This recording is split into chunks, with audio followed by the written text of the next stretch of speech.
어느 작은 시골 마을에 나연이라는 여성이 살고 있었다. 그녀는 도시에서 바쁜 일상을 보내다 한적한 시골로 내려와 조용한 삶을 살고 싶어 이사를 온 지 얼마 되지 않았다. 마을은 그리 크지 않았고 울창한 숲과 푸른 논밭이 둘러싸여 있는 아름다운 곳이었다. 하지만 마을 사람들은 조금 이상했다. 그들은 나연을 반갑게 맞아주면서도 어딘가 경계심을 품고 있는 듯한 느낌을 지울 수 없었다. 어느 날 밤, 나연은 잠에서 깨어났다. 창문 밖에서 이상한 소리가 들렸기 때문이다. 마치 공허한 속삭임 같은 소리가 숲속에서부터 들려왔다. 그녀는 처음에는 바람소리겠거니 생각하며 다시 잠을 청했지만 그 소리는 너무나도 뚜렷했다. 결국 그녀는 창문을 열고 밖을 내다보았다. 그러나 아무것도 보이지 않았고 소리 역시 사라진 듯했다. 며칠 후 나연은 마을의 작은 슈퍼마켓에 들렀다. 주인 아주머니는 나연에게 이런저런 일상적인 이야기들을 나누다가 갑작스럽게 목소리를 낮추며 조심스럽게 물었다. 혹시 최근에 이상한 소리 같은 거 못 들으셨어요? 나연은 잠시 고민하다가 고개를 끄덕였다. 아주머니는 표정이 굳어지며 그녀에게 밤에는 절대 밖에 나가지 말고 특히 숲 쪽으로는 발길을 향하지 말라고 경고했다. 나연은 그 경고가 의미하는 바가 무엇인지 궁금했지만 아주머니의 굳은 표정을 보고 더 이상 물어보진 않았다. 그러던 어느 날 나연은 저녁에 마을 회관에서 열리는 작은 모임에 참석하게 되었다. 그곳에서 마을 사람들은 그녀에게 마을에 전해 내려오는 오래된 이야기를 들려주었다. 마을 주변 숲에는 산의 정령으로 불리는 존재가 살고 있으며 그 정령은 매년 특정한 날에 사람들을 유혹해 숲속으로 데려간다는 것이었다. 그때 데려간 사람들은 결코 돌아오지 않았고 심지어 그들이 사라진 흔적조차 찾을 수 없다고 했다. 나연은 이런 이야기가 그저 마을의 낡은 전설일 뿐이라고 생각하며 별로 신경 쓰지 않았다. 하지만 그날 밤 그녀는 다시 한번 그 속삭임 소리를 듣게 되었다. 이번에는 무시할 수 없을 정도로 가까이서 들려왔다. 그녀는 대담하게도 소리가 나는 방향으로 발걸음을 향했다. 숲속으로 들어가면서 나연은 그 소리가 점점 더 커지는 것을 느꼈다. 마치 그녀를 부르는 것처럼 들렸다. 그녀는 점점 두려움에 사로잡혔지만 어느 순간 이성을 잃고 손전등을 들고 더 깊숙이 들어갔다. 숲의 기운은 점점 음산해졌고 주변의 나무와 풀들은 이상하게 꿈틀거리는 듯했다. 그때였다. 나연은 마치 인간의 형체를 한 듯한 그림자가 멀리서 자신을 바라보고 있는 것을 보았다. 순간 공포감에 사로잡힌 그녀는 그대로 몸을 돌려 도망치기 시작했다. 숨이 차오르고 다리가 풀릴 것 같았지만 뒤를 돌아볼 용기가 나지 않았다. 그녀의 가슴은 마치 터질 듯이 요동쳤고 목덜미에는 서늘한 기운이 느껴졌다. 다행히 그녀는 숲 밖으로 탈출할 수 있었고 다시는 그곳에 가고 싶지 않다는 것을 깨달았다. 다음 날 나연은 마을 사람들에게 그 이야기를 했고 그들은 무겁게 고개를 끄덕였다. 그녀가 운이 좋았다고 말했다. 그리고는 입을 모아 이렇게 말했다. 산의 정령은 대체로 호기심 많은 사람들을 좋아하죠. 한번 유혹에 넘어가면 두 번 다시 헤어나올 수 없답니다. 이후로도 나연은 종종 그날의 꿈 같은 기억 속에서 공포를 떠올리곤 했다. 그녀는 그 소리가 무엇이었는지 이해할 수 없었고 그 숲의 깊은 어둠 속에 어떤 비밀이 숨어 있는지 알 수 없었다.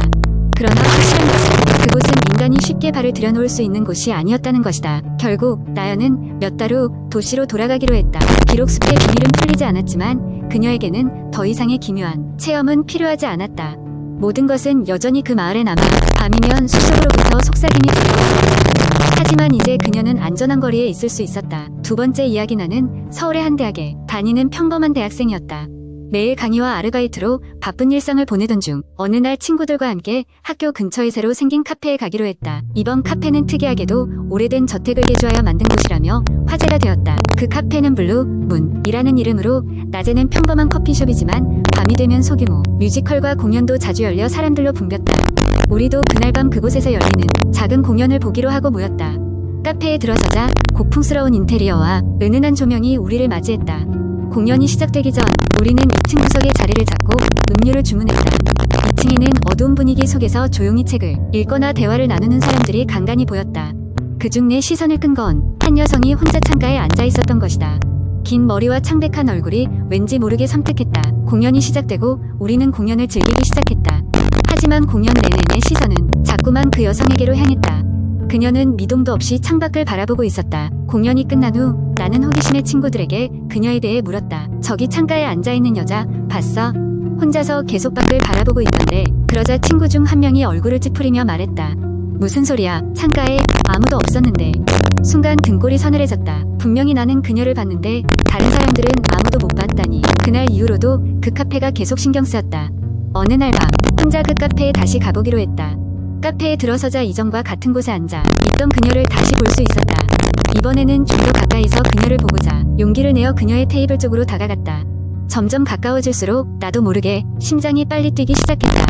그리고 마침내 그녀 옆에 다가가 말을 걸려고 할 때 그녀의 얼굴이 반쯤 돌았다. 그러나 그 순간 나는 온몸이 얼어붙었다.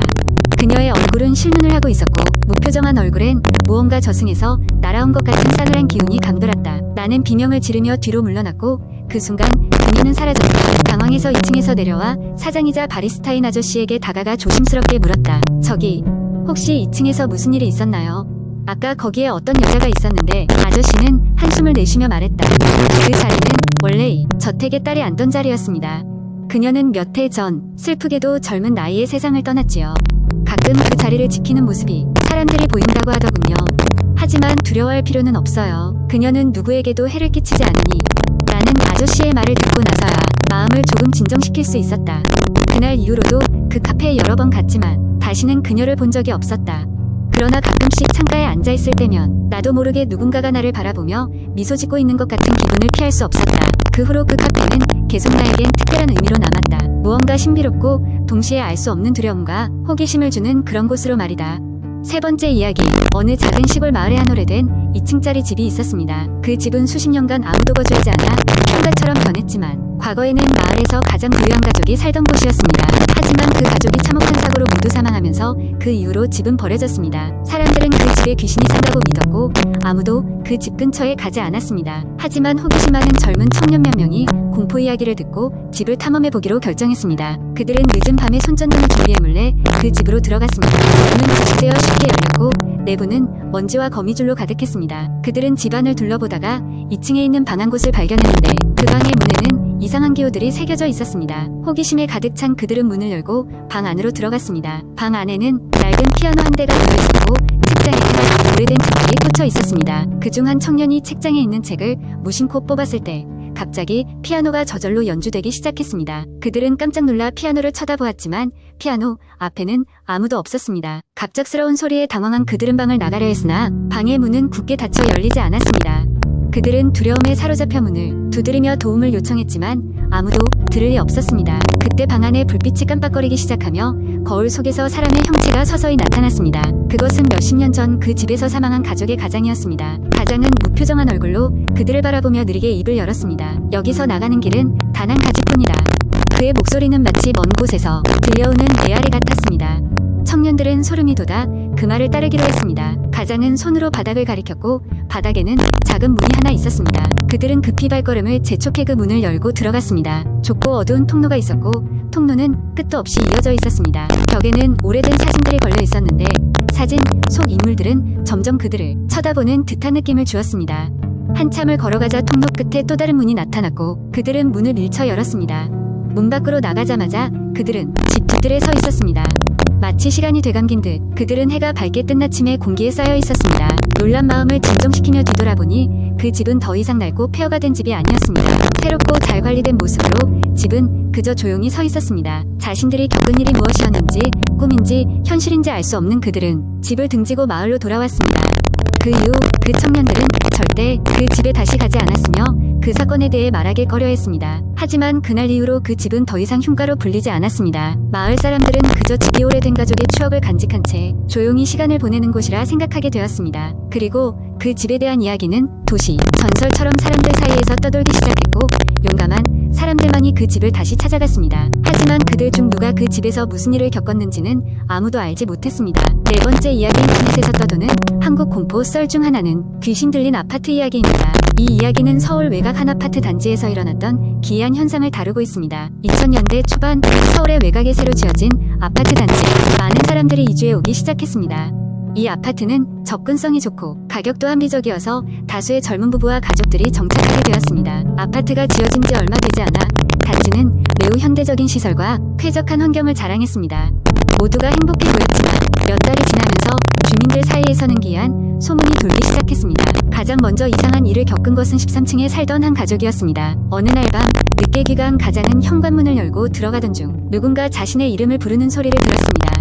처음에는 착각이라고 생각했지만 같은 일이 여러 번 반복되자 불안감이 커졌습니다. 가족들은 밤중에 들리는 발자국 소리와 알 수 없는 속삭임 소리에 시달렸습니다. 그 외에도 이웃집 아이들은 자주 같은 꿈을 꾼다고 했습니다.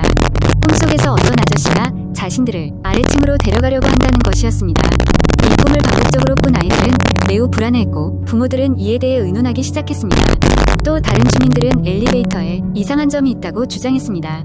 가끔씩 엘리베이터가 목적층을 지나쳐 13층에 멈추곤 했다는 것입니다.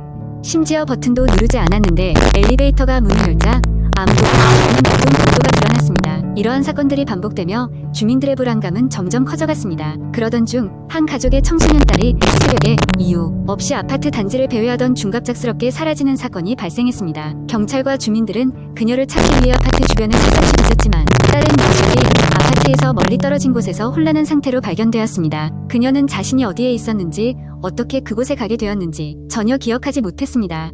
이러한 일들이 계속되자 일부 주민들은 집을 떠나기 시작했고 아파트는 빠르게 흉가처럼 변해갔습니다. 많이 비어버린 단지는 점점 더 음산한 기운을 풍겼습니다. 남아있는 몇몇 주민들은 무속인을 초대하여 구마 의식을 진행했습니다. 무속인은 아파트가 지어진 땅이 과거 대규모 공동묘지였으며 아파트 건설 당시 제대로 된 정화 의식을 치르지 않아 오래된 영혼들이 떠돌고 있다고 주장했습니다.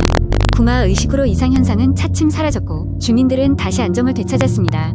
그러나 이 사건은 계속해서 사람들 사이에서 전설처럼 내려오며 그 이후 아파트를 찾아오는 사람들은 비어 있는 13층을 보며 가슴 한구석에 스며드는 알 수 없는 두려움을 느끼곤 했습니다. 이 이야기는 여느 인터넷 괴담처럼 진위 여부를 확인하긴 어렵지만 아파트 생활을 하는 사람들에게 더욱 깊은 공감을 불러일으키며 널리 퍼지게 되었습니다. 큼지막한 아파트 단지와 일상 속에서 마주할 수 있는 기묘한 공포가 사람들의 상상력을 자극한 것입니다.